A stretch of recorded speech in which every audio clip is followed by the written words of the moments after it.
கடைசி உலக போர். கடைசி உலக போர் படம் எதிர்பார்த்ததை விட பெட்டராகவே வந்திருக்கு. வேற லெவல்ல இருக்கு. தமிழ் சினிமாவை அடுத்த லெவலில் கொண்டு போக போகுது. என்ன சொல்றாங்க?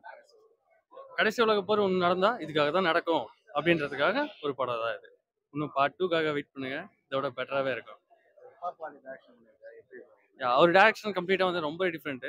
நீங்க இதுக்கு முன்னாடி பார்த்த இப்போ பாதி வேற, இப்போ பார்க்குற இப்போ பாதி என்ன வேற. இது வேற லெவலா இருக்கும். மியூசிக்லாம் வந்து தெரிச்சு விட்டாரு, கிழிச்சு விட்டாருங்க. போங்க அவ்வளோதான். வேற லெவலா இருக்கு. நீங்க எதிர்பார்க்கறத விட பெஸ்ட்டாக தான் இருக்குமே தவிர குறைஞ்சதே இருக்காது. என்டர்டைன்மெண்ட்டுக்கு பெஸ்ட் ஆஃப் ஃபேமிலியோட பார்க்கலாம். மறக்காம வந்து பாருங்க. யாரோட காமெடி? ஆக்சுவலாக காமெடின்றது எங்க அண்ணன், நீங்க காமெடின்றதை எதிர்பார்க்கறத விட நீங்க ஃபைட் சீன்ஸ் எதிர்பார்க்கலாம் வேற லெவல்ல. விஎஃப்எக்ஸ் ஜீவான் வேற லெவலில் பண்ணியிருப்பாரு. நீங்க பார்ட் 2க்கு வெயிட் பண்ணுங்க. நானும் அதுதான் வெயிட் பண்றேன். கண்டிப்பா அதுக்காக பாருங்க. படம் வந்து கமர்ஷியலா காமெடி படமா இல்ல ஃபேமிலி படங்க. ஹிப்ஹாப் பாதி என்ன படம் அது, யார் வேணா பார்க்கலாம். இந்த கான்ட்ரவர்சிலாம் எதுவுமே இருக்காது உள்ள. அவ்வளோதான். லவ்வும் நல்லா இருக்கும், லவ் இருக்கும், ஃபைட் சீன் இருக்கும், என்டர்டைன்மெண்ட்டுக்கு உங்களுக்கு குறைச்சலே கிடையாது. பெஸ்ட்டாகவே இருக்கும். எனக்கு பிடிச்ச ஒரு சீனுங்களா, ஒரு மிலிட்ரி உள்ள போய் கூட்டத்தை அடிப்பாரு, அது நான் தான். கடைசி உலக போர் உண்மையை சொல்லலாம், ஸ்டார்ட் ஆஃப்ல இருந்து எண்டிங் வரைக்குமே சூப்பரா இருந்துச்சுன்னு சொல்லலாம். ஸ்கிரீன் பிளே எனக்கு வந்து ஹிப்ஹாப் பாதி சார், நட்டி சார், முனிஸ்காந்த் சார், அதுக்கப்புறம் வந்து பார்த்தீங்கன்னா வில்லன் அந்த கேரக்டர் வந்து பிரியங்கான்னு ஒருத்தவங்க, ஒரு ஜென்ஸ் ஒன்று வருவாங்க, அவங்களோட கேரக்டருமே ரொம்ப மாசா இருந்தது. பார்ட் 2க்கான ஒரு லீடு ஒன்று கொடுத்துருக்காங்க. உலக போர் நடக்கும்போது நம்ம நாட்டில் நடக்கக்கூடிய எவ்வளவு கஷ்டப்பட போறோம், பொருளாதார ரீதியா என்னென்னலாம் பிரச்சனைகள் வரும், எப்படிலாம் கஷ்டப்படுவோங்கிறத ரொம்ப அழகாவே காமிச்சிருந்தாங்க. நம்ம இது வரைக்கும் டிவியில பார்ப்போம், 2 நாடு சண்டை போடுறத பார்த்துருப்போம்.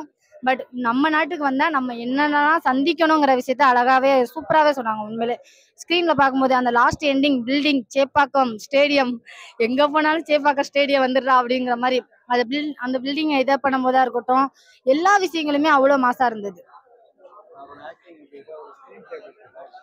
ஆக்சுவலி ஸ்க்ரீன் பிளே அதான் நான் சொல்லிட்டேனே, உலக போர் நடக்கிற இடத்துல நம்ம இருந்தா என்ன எந்த ஃபீல் கொடுக்கணுமோ அந்த ஃபீலை வந்து சீரியஸாவே கொடுத்துட்டாருன்னே சொல்லலாம். அந்த ஒரு விஷயமும் நல்லா இருந்தது. நிறைய அரசியலை வந்து டைரக்டாவே பேசின விதங்களா இருக்கட்டும், மக்கள் எந்தெந்த விஷயத்துல எல்லாம் ஏமாந்துருக்காங்கிற விஷயத்தையுமா இருக்கட்டும், இது எல்லாமே தெளிவா சொன்னாங்க. நட்டி சார் தான் இந்த படத்தோட ஹீரோ. ஆக்சுவலி உண்மையா சொல்லணும், அந்த படத்திலே அதை சொல்லியிருப்பாங்க. அவரே சொல்லியிருப்பாரு, என்னை நோக்கி தான் கதை போகும், ஆனா நான் ஹீரோ இல்ல, இன்னொருத்தர் தான் ஹீரோ, இது என் கதை தான் அப்படிங்கிற மாதிரி சொல்லியிருப்பாரு.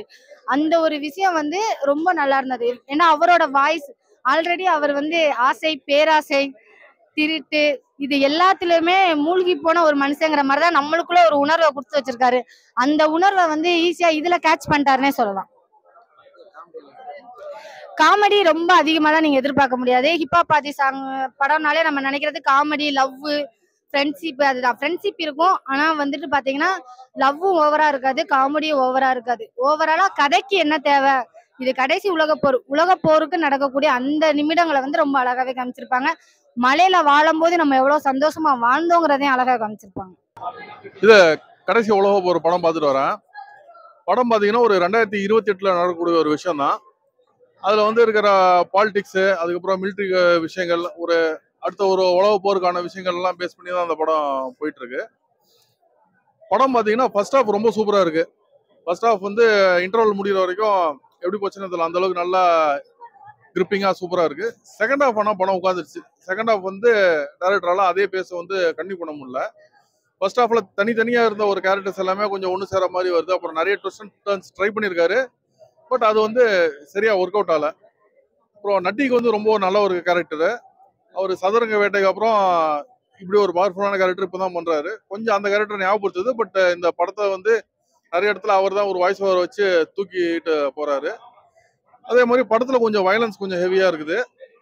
அப்புறம் இவர் ஹிப்ஹாப் ஆதி வந்து நல்லாவே பண்ணியிருக்காரு. அவர் ஆக்ஷன் ரோல் பண்ணியிருந்தாலும் ரொம்ப மாஸ் ஹீரோ மாதிரி விஷயங்கள்லாம் பண்ணாமல் நம்ப தன்மையான விஷயமா தான் பண்ணியிருக்காரு. அவர் படத்திலே வந்து அவர் ஒரு ட்ரெண்ட் பர்சன் மாதிரி தான் காமிச்சிருக்காங்க.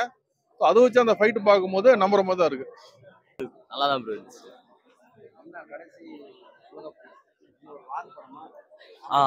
வார் தான். காமெடின்ற கான்செப்டே கிடையாது. ஃபுல்லாகவே ரிப்பப்ளிக் அகைன்ஸ்டா ஃப்ரீடம் வாங்குறோம், இந்தியா எப்படி ஃப்ரீடம் வாங்குறத காமிச்சிருக்காங்க. அது எப்படி சொல்றது, யுனைட்டடா இருந்தா எல்லாரும் ஒண்ணா இருந்தா ஃப்ரீடம் வாங்கலாம் அப்படின்னு சொல்றாங்க. பாப்பா அது டைரக்ஷன் நல்லா தான் இருந்துச்சு. நைஸ். உங்களுக்கு பிடிச்ச சீன் எனக்கு எப்படி சொல்றது, எனக்கு climax was nice. Climax yes, அது ட்விஸ்ட் அண்ட் நட்டோட ட்விஸ்ட் அண்ட் டர்ன்ஸ்லாம் நல்லா இருந்துச்சு. ரெண்டு நம்ம எக்ஸ்பெக்ட் பண்ணிருக்க மாட்டோம். அவர் வில்லன் தான் நினைப்போம், ஆனா கட்சியில திரும்பவும் வில்லனா வருவாரு, திரும்பவும் அவரே தான் காப்பாத்தி வெளியே கொண்டு வருவாரு. காமெடி ஏதாவது காமெடிலாம் இல்லை ப்ரோ, ஃபுல்லாவே ஆக்ஷன் தான். சாங்ஸ் இல்லாத மாதிரி ட்ரை பண்ணி ஆமா ப்ரோ, சாங்ஸ் இல்லாத. ஆனா பிஜிஎம் அவர் நல்லா பண்ணிட்டாரு ப்ரோ. அது இது அவருக்கு புதுசு இல்லை. பிஜிஎம் மட்டும் எப்பவுமே சாங்ஸ் இருக்கும். இப்போ அப்பா மெயினா நானே இதுல ஒரு உனக்காகன்னு ஒரு சாங் இருக்கும், அதுக்காக தான் நான் மெயினா வந்தேன். அந்த பாட்டு எனக்கு ரொம்ப பிடிக்கும். பட் அது இல்லை, பிஜிஎம் சொன்னா உண்மையிலேயே கடைசி உலக போர் உண்மையிலே சிறப்பாக பண்ணியிருக்காரு டேரக்டர். ஏன்னா நம்ம வந்து இப்போ இருக்கிற காலகட்டத்தில் வந்து கமர்ஷியலாக ஒரு 4 பாட்டு 4 சாங்கு 4 ஃபைட் இருக்குன்னு தான் நினைப்போம். அதை மீறி ஒரு படி மேலே போய் புதுசாக ஒரு மெசேஜை வந்து சூப்பராக சொல்லியிருக்காரு. இப்போ இருக்கிற காலகட்டத்தில் இருக்கிற ஜென்ரேஷனுக்கு இதெல்லாம் தேவை கண்டிப்பாக. அதுக்குண்டான விஷயத்த நிறைய சொல்லியிருக்காரு. ஆக்டிங் ஓகே, இயல்பாக நடிச்சிருக்காரு. ஏன்னா ரொம்ப ஆக்டிங்னு சொல்லணும்னா ரொம்ப ஓவரெல்லாம் கிடையாது. ஓகே, என்ன சீனுக்கு கதைக்கு என்ன தேவையோ அதை மட்டும் பண்ணியிருக்காரு. நல்லா இருக்கு. அது இல்லாமல் இந்த மாதிரி படங்கள் வந்து வர்றதே இப்போ ரொம்ப கம்மி. ஏன்னா இப்போ இருக்கிற ஜென்ரேஷன் மக்களுக்கெல்லாம் தெரியாது. 4 போனோமா, எப்பா குத்துப்பாட்டு ஏதோ இருக்குதா, சாங் இருக்கா, ஃபைட்டுக்கு தான் பார்ப்பாங்க. இந்த மாதிரி ஒரு கதை எடுத்ததுக்கே உண்மையாக அவரை பாராட்டணும். ஏன்னா அந்த அளவுக்கு நம்ம எல்லாரும் ஒன்றா இருக்கணும். எந்த ஒரு விஷயத்தை போனாலும் சேர்ந்து பண்ணணும். இப்போ நீ ஒரு ஆள் நான் ஒரு ஆள்னு போனால் வேலைக்கு ஆகாது. அது மாதிரி தான் ஒரு கை தட்டினா ஓசை வராது, 2 கை தட்டினா தான் சவுண்ட் வர்ற மாதிரி நல்லா சொல்லியிருக்காரு அழுத்தமா. எல்லாமே நல்லா இருக்கு. ஆரம்பத்தில் என்னடா கடைசி உலக போர் டைட்டில் வச்சுட்டு ஸ்டார்டிங் பார்க்கும்போதெல்லாம் வந்து வேற மாதிரி ஒரு கதை போகுதுன்னு நினைச்சோம். போக போக பார்த்தா அந்த செகண்ட் ஹாஃப் ஃபுல்லாவே வந்து அந்த டைட்டில் உண்டான விஷயத்த கேதர் பண்ணி முடிச்சிருக்காங்க. நல்லா இருக்கு. எல்லாருமே ஒன்னா இருக்கணும், ஒற்றுமையா இருந்தா எந்த விஷயத்தையும் நம்ம வெல்லலாம் அப்படின்ற விஷயத்த உதாரணம் சொல்லியிருக்காரு. இல்ல மியூசிக் பெருசா எங்கேயுமே எடுப்பலையா. படத்துக்கு சீனுக்கு என்ன தேவையோ அதை மட்டும் தான் பண்ணியிருக்காங்க. ஏன்னா இப்போ ஒரு படத்துல வந்தோம்னா சாங் நம்பி வரலாம், சாங் நல்லா இருக்கும் அப்படின்ட்டு. இந்த படத்துல சாங் எதுவும் பெருசா ஒன்றும் இல்லை, கதைக்கு ஏற்ற மாதிரி பண்ணியிருக்காங்க. ஃபைட்ஸ் எல்லாமே நல்லா இருக்கு, ரொம்ப நல்லா இருக்கு. அது எல்லாமே இவர் பண்ண படத்துல பெஸ்ட் படம்னு சொல்லலாம். அந்த படத்தை அந்த அளவுக்கு நல்லா பண்ணியிருக்காங்க. நல்லா இருக்கு. முனிஷ்காந்த் தானே. அப்புறம் நாசர் சார் ரொம்ப நாள் காண ஆளே. அவர் ஊர் போக போயிட்டாருன்னு நினைக்கிறேன். ஆளை காண, ஹிந்தி பக்கம் போயிட்டாரா, தெலுங்கு போக போயிட்டதில்ல. ரொம்ப நாள் கழிச்சு வந்திருக்காரு. அவரோட கேரக்டர் நல்லா பண்ணியிருக்காரு. அவரும் நல்லா இருக்கு. அப்புறம் முனிஷ்காந்த், அப்புறம் சிங்கம்புலி எல்லாமே நல்லா பண்ணியிருக்காங்க. ஐயோ நட்டி ஒன்றும் இல்லாத விஷயத்த ஊதி பெருசுப்படுத்துறது அவர் தான். அந்த படத்துல நல்லா இருக்கிற விஷயத்த வந்து குழப்பி ஒவ்வொரு இடத்துல வந்து ஒரு ஞாபகத்தை தேடுறது அவர் மட்டும் தான். அவரோட கேரக்டர் சூப்பராக பண்ணியிருக்காரு. வில்லத்தனமான ஒரு கேரக்டர் நல்லா பண்ணியிருக்காரு.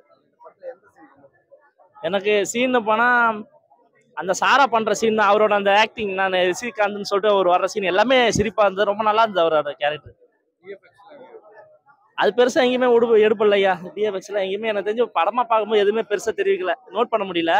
ஓகே, தேவைக்கு உண்டான விஷயத்த நல்லா பண்ணியிருக்காங்க. ரொமான்ஸ்லாம் ரொம்ப கம்மி தான். ரொமான்ஸே இதில் கிடையாது. சும்மா அப்பப்போ வராங்க, கையை பிடிக்கிறாங்க, அப்பப்போ அப்படி ஃபீல் பண்ணுறா, கட்டி பிடிக்கிறாங்க, அவ்வளோதான்.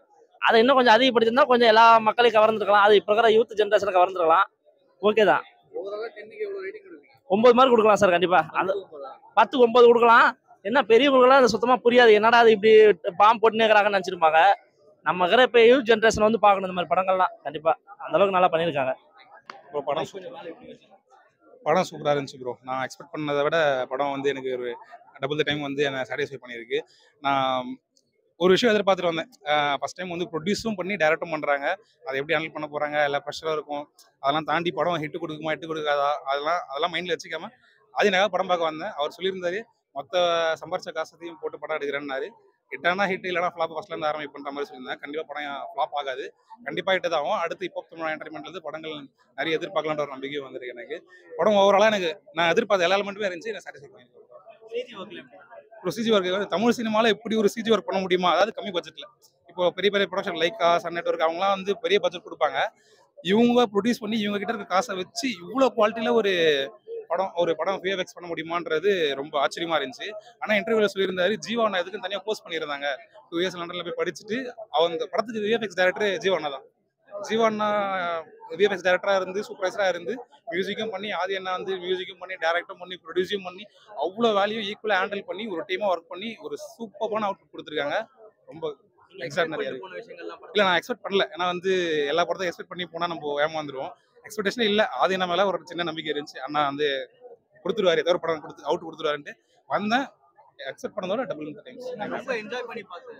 என்ஜாய் பண்ண சீன்ஸ் என்னன்னா, ஒரு வார் சுச்சுவேஷன் வந்தா ஒரு கவர்மெண்ட் எப்படி செயல்படுன்னு சொல்லிட்டு ஒரு டீட்டெயிலாக காமிச்சிருந்தாங்க. ஏன்னா வந்து நம்ம படிச்சிருப்போம், நியூஸ் கேட்டிருப்போம், அவ்வளோ ஃபாலோ பண்ண மாட்டோம்.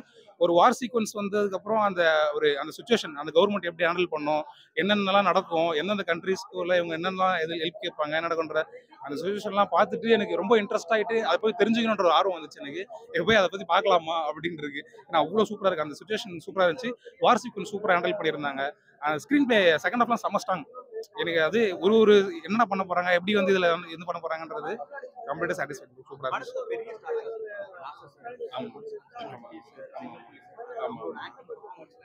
ஆஸ் யூஷுவல் அவங்க எல்லாமே நேச்சுரல் நடிக்கிறவங்க தான். அவங்கள பத்தி எந்த குறையுமே இல்லை. எல்லாருமே சூப்பரா பண்றாங்க. அவங்களுக்கு கொடுத்த வேலையை கரெக்டா பண்ணியிருக்காங்க. ஓவராகவும் இல்லை, அதிகமாகவும் இல்லை. ஆதினாக ஆக்ஷன் வந்து வருமா அப்படின்னு பார்த்துட்டு இருக்கும்போது மாஸ் ஹீரோ மாதிரிலாம் இல்லாம அவருக்கு என்ன வருமோ அதை வச்சு அதுக்கேற்ற மாதிரி இது பண்ணியிருந்தாங்க. நல்லா இருந்துச்சு. எமோஷனல் இருக்கு ப்ரோ. படமே எமோஷனல் தானே. ஒரு கண்ட்ரியை, ஒரு நாட்டையே வந்து அடிமைப்படுத்திட்டாங்க. இப்போ அதுல இருந்து எல்லாருமே சுதந்திரம் பெற்று வெளியே வரணுன்ற ஒரு நோக்கத்தோட எல்லாருமே ஒன்னா சேர்ந்து ஜாதி மனம் இனம் வேறுபாடுலாம் இல்லாம எல்லாருமே ஒன்னா இருந்தா நம்ம வந்து எதுவாக இருந்தாலும் ஜெயிச்சிடலான்ற மாதிரி ஒரு சின்ன இது மெசேஜோட முடிக்கிறாங்க. ஆக்சுவலாக நான் எஸ்ஜே சூர்யாக்கு டஃப் இல்லை அப்படின்ற மாதிரி பேசிட்டு இருந்தாங்க. கண்டிப்பாக நெட்டி சார் எஸ்ஜே சூர்யா டஃபாக இருப்பாரு அப்படின்ற ஒரு சூப்பராக பண்ணியிருந்தாங்க. எல்லா எமோஷனுமே டப்புன்னு சிரிக்கிறாரு, டப்புன்னு வந்து மாறுறாரு, உள்ள அந்த ஒரு கன்னிங்னஸ் இருக்கு, இந்த நரி தந்திரம் பண்ற மாதிரி நிறைய விஷயங்கள் பண்ணி ஆப்போசிட் கண்ட்ரியே ஏமாத்தி உள்ள வந்து இது பண்ற மாதிரி கம்ப்ளீட்டாக சாட்டிஸ்ஃபை எல்லாமே நல்லா இருந்துச்சு.